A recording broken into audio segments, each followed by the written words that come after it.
सबसे कितने प्यार से बात कर रही है, ऐसा ही लग ही नहीं रहा है कि ये सब कस्टमर है। हाँ, सही कह रहा है। आजकल ऐसी लड़कियां बहुत कम मिलती हैं। शाम को नेहा और रमेश जी दुकान बंद करके अपने छोटे से घर पहुंचते हैं। घर के आंगन में पूरा परिवार जमीन पर बैठकर खाना खा रहा होता है।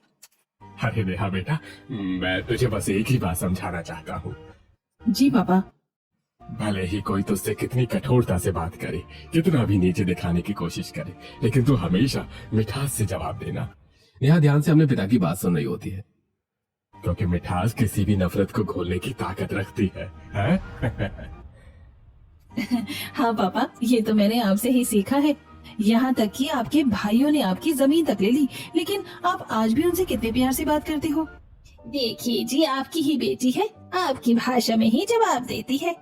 पूरा परिवार हंसने लगता है। नेहा भी मुस्कुराते हुए खाना खाने लगती है। दूसरी तरफ राघव के बड़े घर में खुशी का माहौल होता है। रिया हाथ में अपनी मार्कशीट लेकर खुशी से उछल रही होती है।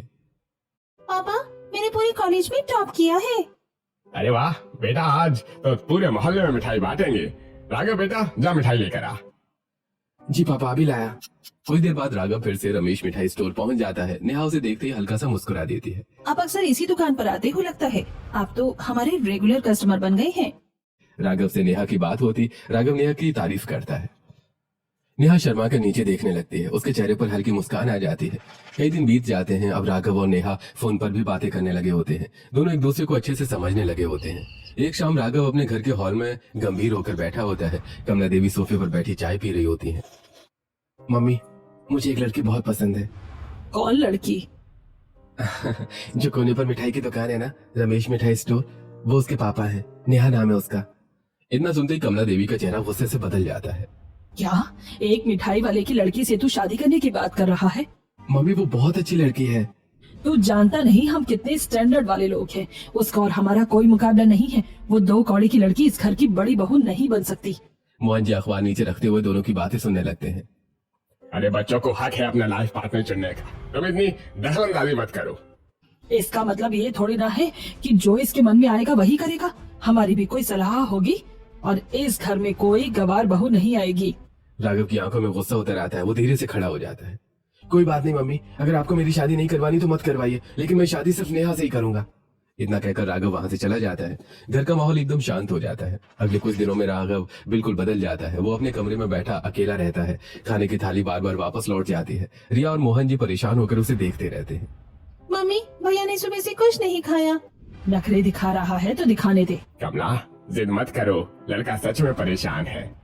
इसकी शादी उस गवार लड़की से नहीं होने दूंगी, किसी भी हाल में नहीं। अगली सुबह मोहन जी अपने कमरे में तैयार होकर कोट पहन रहे होते हैं। कमला देवी अलमारी के सामने खड़ी अपनी साड़ी ठीक कर रही होती है। सुनो कमला, आज मेरी एक बड़ी बिजनेस पार्टी है, चलो आज सारी फैमिली एक साथ चलते हैं। अच्छा, शेट्टी जी भी आ रहे हैं क्या वहाँ?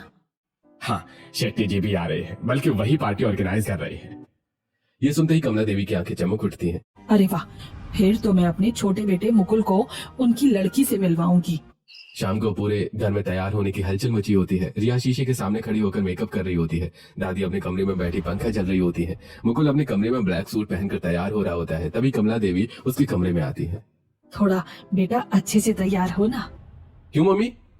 वहाँ एक लड़की आएगी और मैं तुझे उससे मिलवाना चाहती हूँ। मुकुल के चेहरे पर उत्सुकता साफ दिखाई दे रही होती है। कुछ देर बाद पूरा परिवार एक बड़े 5 स्टार होटल की पार्टी में पहुंचता है। चारों तरफ चमचमाती लाइटें लगी होती हैं, बड़े बड़े झूमर, सभी लोग हाथों में ड्रिंक लिए अंग्रेजी में बातें कर रहे होते हैं। औरतों ने मॉडर्न ड्रेस पहन रखी होती है। पूरा माहौल रिच होता है। वाह पापा, ये पार्टी तो किसी फिल्म जैसी लग रही है। तभी सीढ़ियों से नीचे उतरते हुए शेट्टी जी की बेटी की एंट्री होती है। उसने चमकदार शॉर्ट ड्रेस पहन रखी होती है। खुले बाल और हाई हील्स में वो बेहद कॉन्फिडेंट लग रही होती है। वो हंसते हुए अपने मम्मी पापा के पास आती है और दोनों के गले लग जाती है।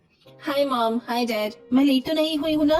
अरे नहीं मेरी बच्ची, तो लेट कहाँ होती है, जब तू आती है तभी पार्टी शुरू होती है।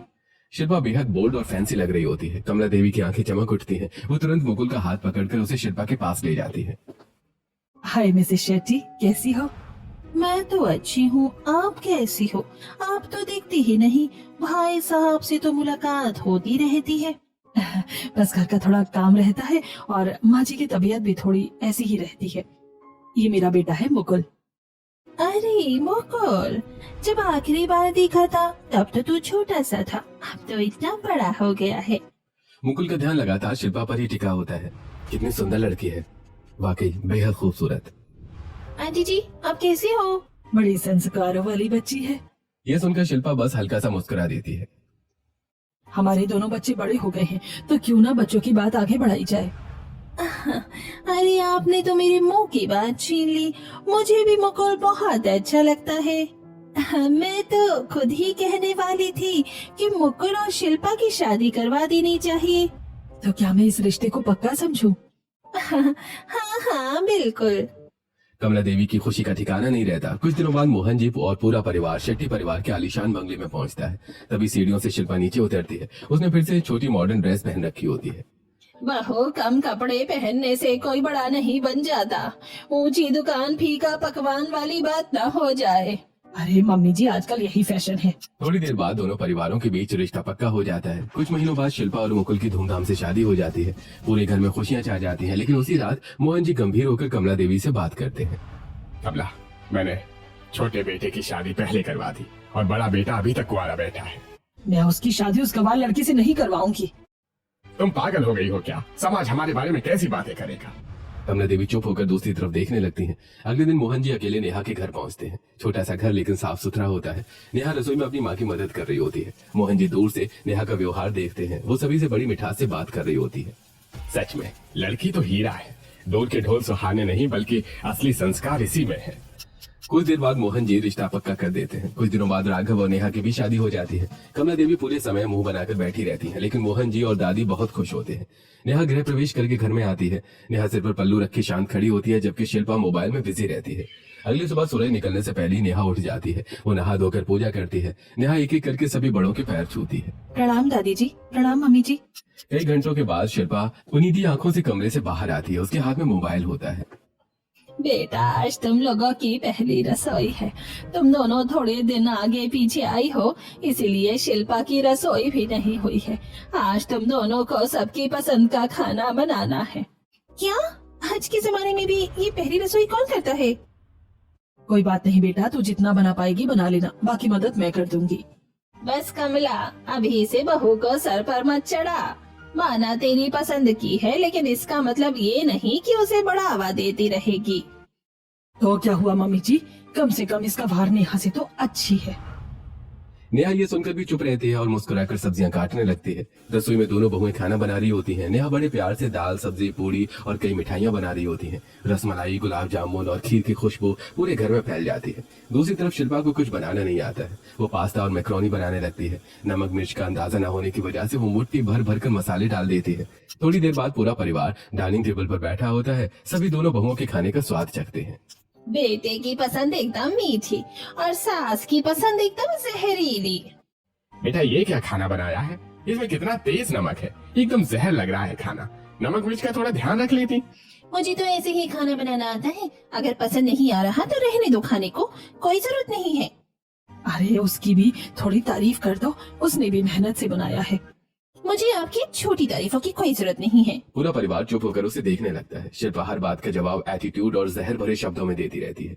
अगली सुबह नेहा सिर पर पल्लू रखे रसोई में खड़ी सबके लिए नाश्ता बना रही होती है। उसके चेहरे पर हमेशा की तरह हल्की मुस्कान होती है। नेहा की मिठास सिर्फ खाने तक सीमित नहीं रहती। वो घर के हर सदस्य से इतनी प्यार से बात करती है कि गुस्से में खड़ा इंसान भी शांत हो जाए। मीठे बोल से पत्थर भी पिघल जाते हैं। भगवान ऐसी बहू हर घर को दे। शाम को राघव थका हारा ऑफिस से घर लौटता है। उसके चेहरे पर थकान साफ दिखाई दे रही होती है। जैसे वो कमरे में आता है नेहा तुरंत उठकर उसके पास पहुंच जाती है। आप बैठिए, मैं अभी पानी लेकर आती हूँ। वो तुरंत ठंडा पानी लाकर राघव को देती है और फिर जल्दी से रसोई में जाकर खाना गर्म करने लगती है। नेहा, तुम हर बार इतना ध्यान क्यों रखती हो मेरा? क्योंकि आपका ख्याल रखना ही तो मेरा सबसे बड़ा सुख है। राघव प्यार से उसे देखने लगता है। उसके चेहरे की सारी थकान गायब हो जाती है। वहीं दूसरी तरफ मुकुल अपने कमरे में ऑफिस से लौटकर बैठा होता है। उसके सामने टेबल पर ठंडा खाना रखा होता है। पास्ता में जरूरत से ज्यादा नमक भरा होता है। ये क्या बनाया है शिल्पा, इतना नमक? जो बना है वही खा लो। मुकुल मजबूरी में खाना खाता है लेकिन हर निवाला उसे कड़वा लग रहा होता है। अगले दिन कमला देवी पूरे घर का काम नेहा को बता रही होती है। नेहा, पूरे घर की डस्टिंग कर दे। हाँ मम्मी जी कर दूंगी, ये मेरा ही तो घर है।